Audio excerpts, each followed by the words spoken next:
Louise, please.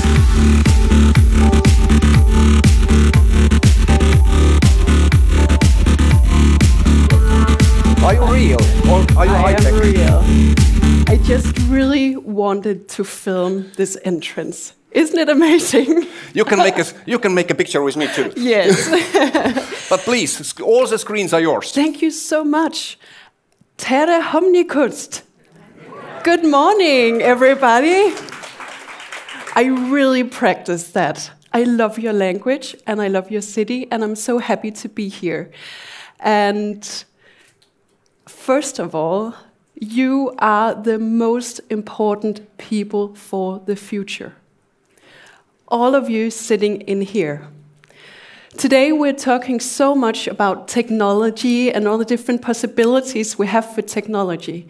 But technology doesn't matter unless we have humans, and unless we have humans who can actually cooperate and work together and experiment. And that is why we're all here together, right? That is why we're all here together, isn't it? To collaborate and to find new people to work with, isn't it? I'm not totally convinced, guys.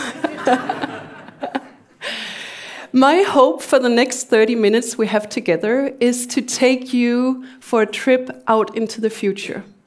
But the future is not going to be all technological. So we're going to talk about how tech is going to impact your work, your businesses, your work as researchers, university.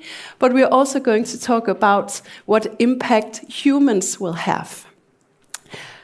So, are you ready for a trip out into the future? Yes. Okay, are you ready for a trip out into the future, guys?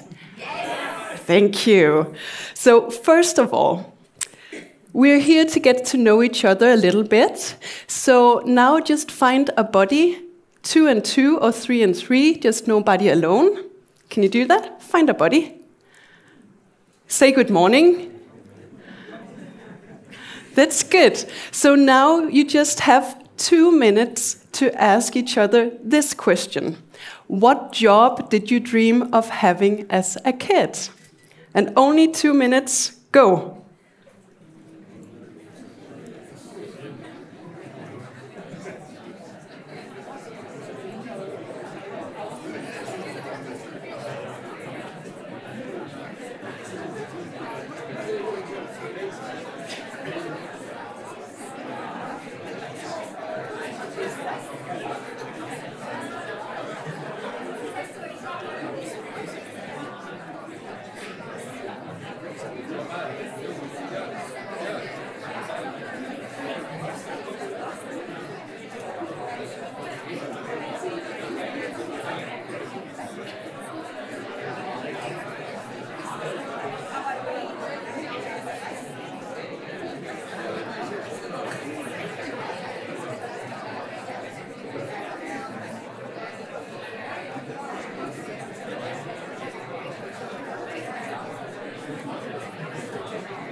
Okay, everybody, the 2 minutes are up. Shh. Thank you so much. So, can any of you just share what you talked about? What was your dream as a kid? Just quickly, shout out. Medical doctor, very good. A detective. Detective. Was that you, Marek? Any pilot dreams? Of course. Yes. Soccer players? Even Santa. Santa Claus. Anybody else? What did you dream of? Bus driver. Bus driver. An artist. Very nice. So many of the jobs that you were dreaming of when you were kids, they do still exist. What has changed for most of the jobs is just the content.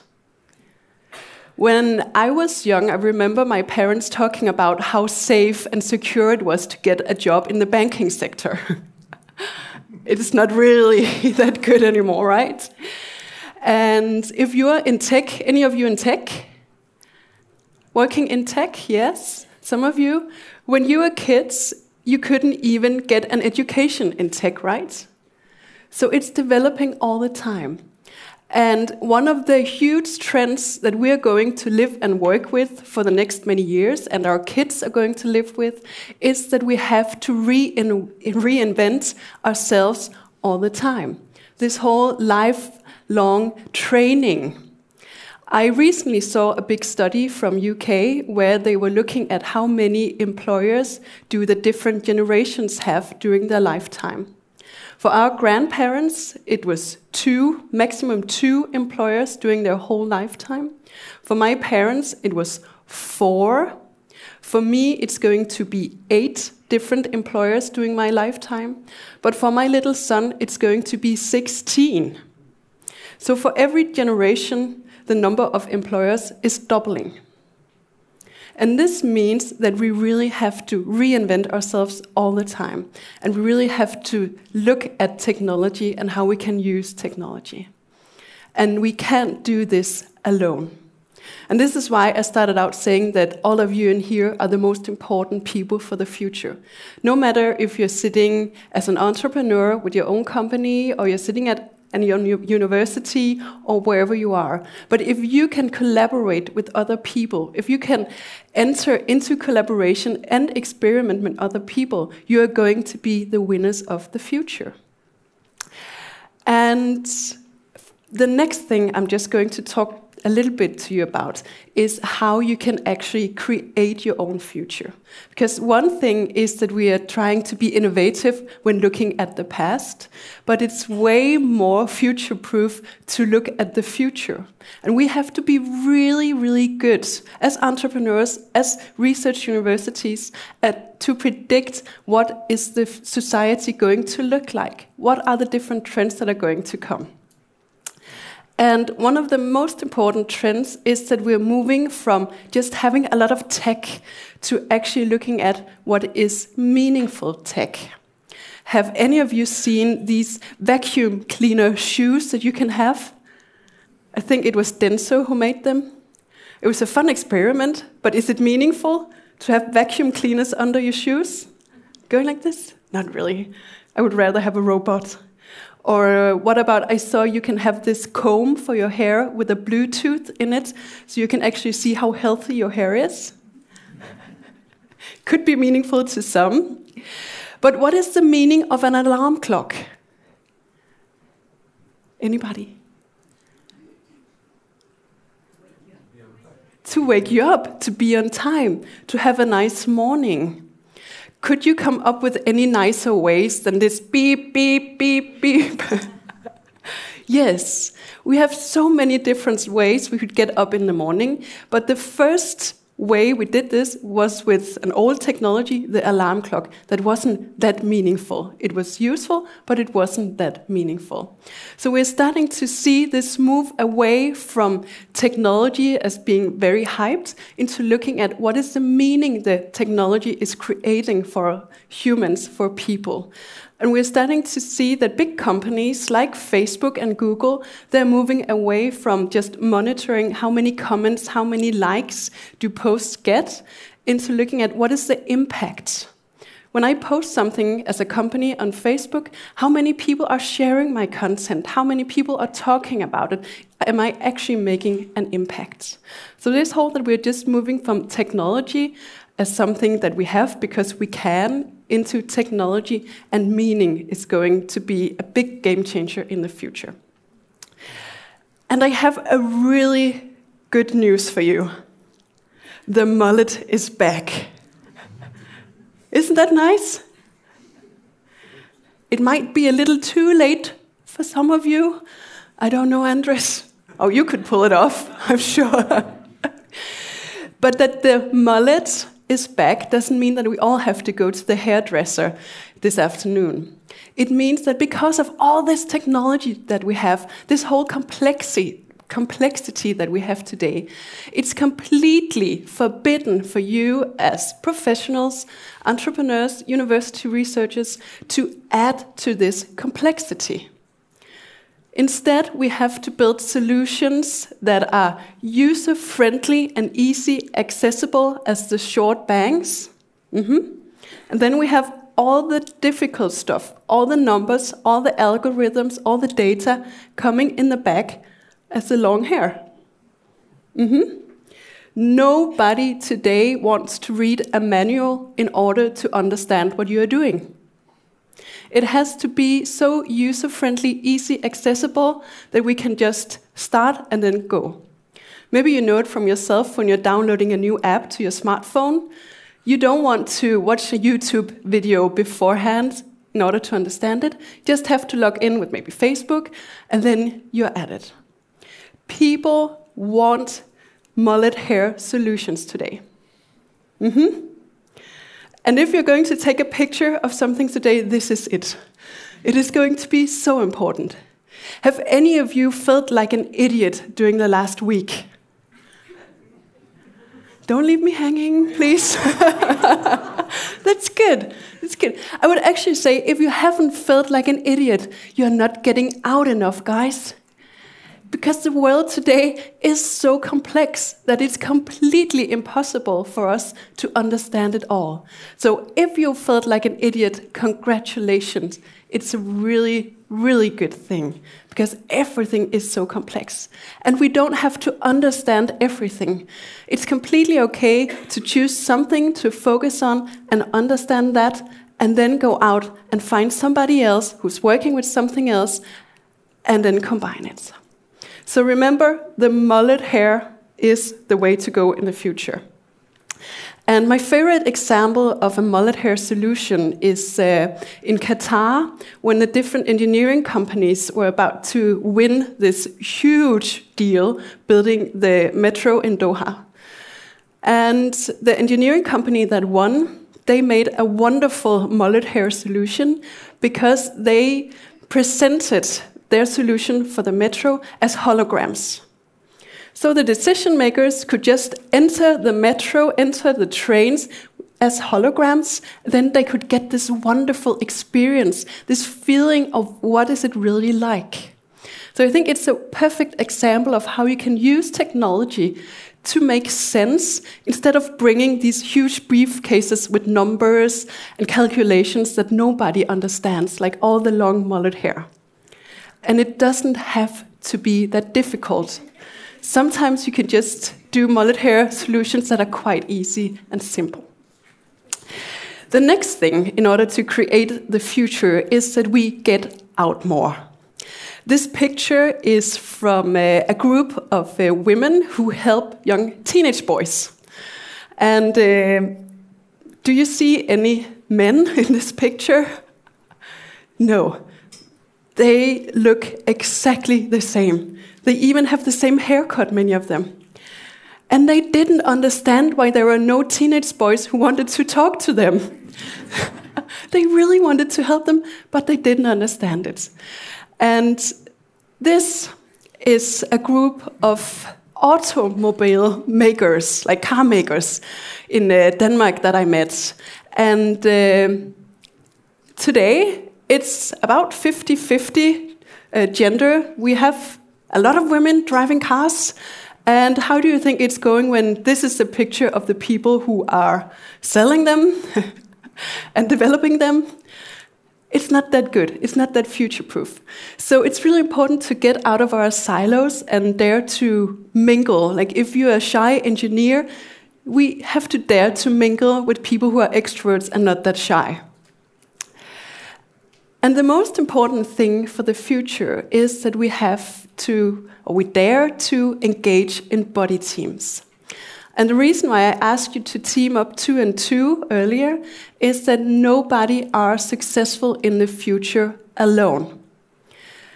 Every time I work with my clients, no matter if they are nurses or they are banking CEOs or whatever they are, I team them up 2 and 2 because so much magic happens when you're working together with another person who has your back. Are any of you scuba divers? Yeah? What is important when you're scuba diving? Not going alone. Exactly. When you're diving, or scuba diving, you always have to dive with somebody else. You need somebody else who's helping you check your equipment and make sure that you are okay. And it's exactly the same with everything that you are doing, no matter what industry you're in. We have to create this area around us with a body that is as good, as protective as when you're diving or scuba diving with somebody else. Nobody can handle the future on their own. And Bridgewater Associates realized this. And Ray Dalio, who is their CEO, he was at a big meeting where there was a 24-year-old employee who was criticizing him because he didn't think that Ray Dalio, like this huge investment guru that all people are afraid of, that he was managing the meeting quite well. And this ended up with Bridgewater starting to rate and monitor all their employees at all times. And this may sound quite scary, but as a futurist, and for you in here, it's also really interesting. Because what they're doing at Bridgewater is that they're using all this data that they get on their employees at all times to help them develop themselves. And they are creating teams based on this data. Normally, when we humans are creating teams, we're actually creating teams with people who look exactly like us, like you saw in the pictures before. But what they're doing at Bridgewater is that they're creating teams based on the data where they can actually see this is going to be the best possible team. Maybe people in the teams don't find it as fun or amusing, but it's the best performing team. So we can also use technology to actually be aware of everything that we don't know and what are the people we actually need to talk to. And when I work as a futurist, many people always ask me, okay, so when is the future actually coming? And that is a really, really good question. So the future is coming really fast when it has to do with software, something up in the sky, all the technology companies like Facebook and Google, the big six, and when it has to do with ideas. But when we have people involved, when we people have to change our habits, when it's hardware, something in the physical world, when it's regulated by society, the development is really slow. For years, we've been talking about it would be really cool to deliver groceries with drones, and we still don't have drones flying around delivering our groceries. Why not? Because it's so heavily regulated, and we're afraid of having drones falling down onto our heads, right? So every time it's regulated, it's coming really, really slow. This is an app from Sweden called Sky. And the health sector is really regulated, and the system really hates this app, but all the patients in Sweden, they love it. Because this app enables people to have a doctor's appointment in the morning when their kid is sick and having a fever, then they can pay and they can talk to a doctor on their phone. It is mullet hair, but it's mullet hair in a highly regulated area. So this is an example of a company making the future come really quick, but in a regulated area. This is from China, and maybe some of you have heard about it, but in Chengdu, they're actually planning to make an artificial moon go live in 2020. So what do you think? Is this coming quick or slow? It's an artificial moon. Quick. It's coming quick. What if you imagine that this was in Europe, would it be coming quick or slow? Slow, yes. The thing is that for many years we've been talking about made in China, but what we're starting to talk about now is invented in China.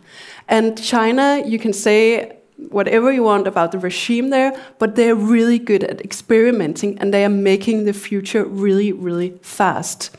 In Europe, we are really slow because we're so highly regulated. There's a reason for that, but it makes the future a bit more slow.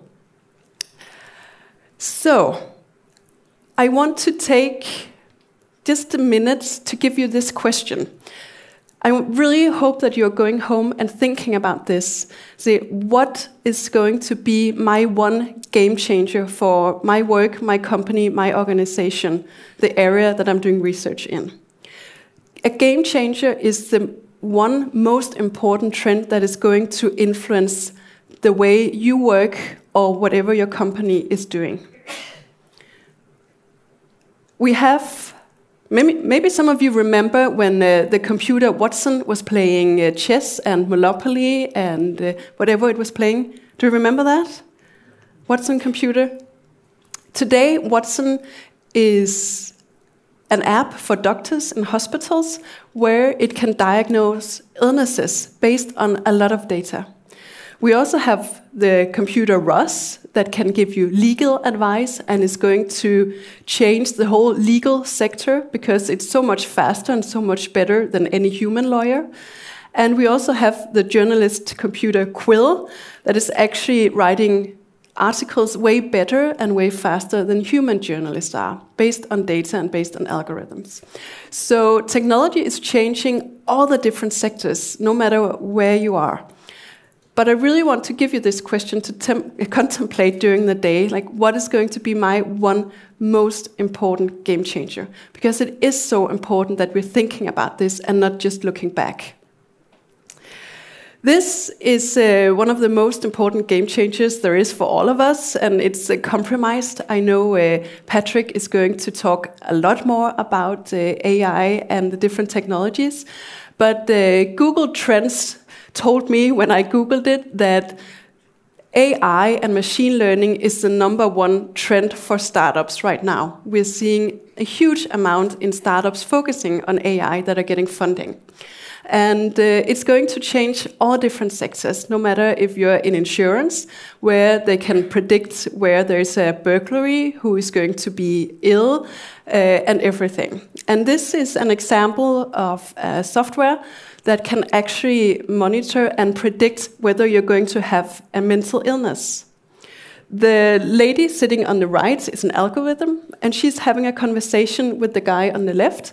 And while they're talking and she's asking him questions, she's also monitoring all his facial expressions. Where is he looking? How is he doing when she's asking him different questions? And then she can actually predict whether he's going to have a depression or he's going to have any other different mental illnesses. So we're going to see this technology invade so many different areas of our lives. And if you're from a university, this one called adaptive learning is going to be huge.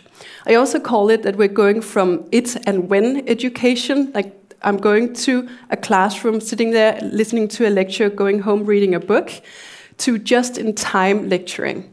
And this is an example. It's called Area 9. It's a company, and they do adaptive learning, where algorithms are telling me where I know enough and where I'm not good enough. And then it's asking me questions based on that. So it's extremely customized education. So we're going to move away from these mass lectures into micro-modules and micro-teaching. And the most important thing, I think, to take away from this today is that the future is going to be both high-tech and high-touch. Today we're living in an era where machines are just amazingly good at being machines. And they're getting better and better every day. But that also means that we humans have to be even better at doing all the human stuff, which is being curious, which is having a lot of empathy for other people, trying to think about how you can actually get in the other person's shoes, like the engineers in the Qatar metro. And it's all about ethics. It's about being lazy and making mistakes as well. And when we people remember this, that this is going to be so important in the future as well, and that we have technology, but it's not either or with high touch and empathy, it's both. When we remember that, and when we try to go out and meet other people and collaborate with them, magic is going to happen. And it's really important that we allow ourselves to experiment and to fail. And as an outro, I just have a short movie to show you about how you can experiment with technology and also fail sometimes, but that is quite okay. This right here is how I walk my dog. I get my favorite beer, I get my quadcopter, and I just sit back and relax. Enjoy the show. Hey, looking good, Biscuit.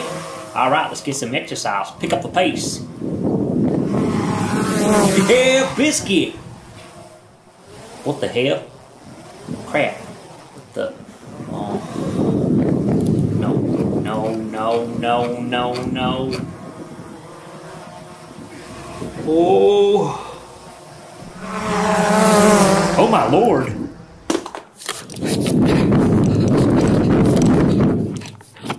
Biscuit! Biscuit! Biscuit!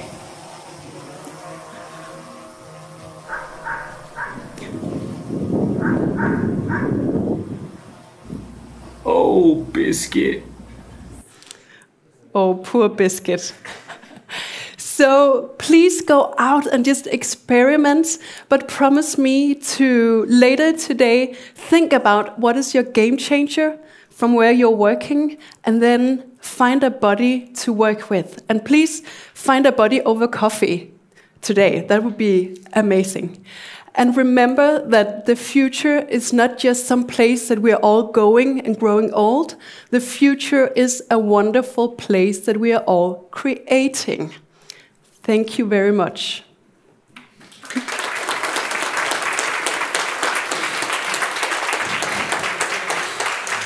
Thank you so much. I believe you are real. You are not the high-tech yet. Not yet. Can we see if there are any questions through our app? Our high-tech needs manual. Are there any questions? Can you show on the screen? I failed. I posted the questions, but then I will ask it myself. To understand the humans, it's much more difficult than to understand the machines. With machines, you have the manuals or YouTube video. With other humans, nothing. It's easier to communicate with machines. And you are telling us to be cooperative together. Mm-hmm. Is it a challenge? Absolutely. But and it shouldn't be easy. Like, when is easy good, or when is easy the best? Of course, it's difficult, but we need to. And I hope I've made the point clear that we're not getting anywhere. We're not going to create the best society if we're only focusing on high tech. High tech is fine, but we really have to remember the purpose and the meaning and the people as well. Yeah. What's the meaning of life? Everybody knows. we know it.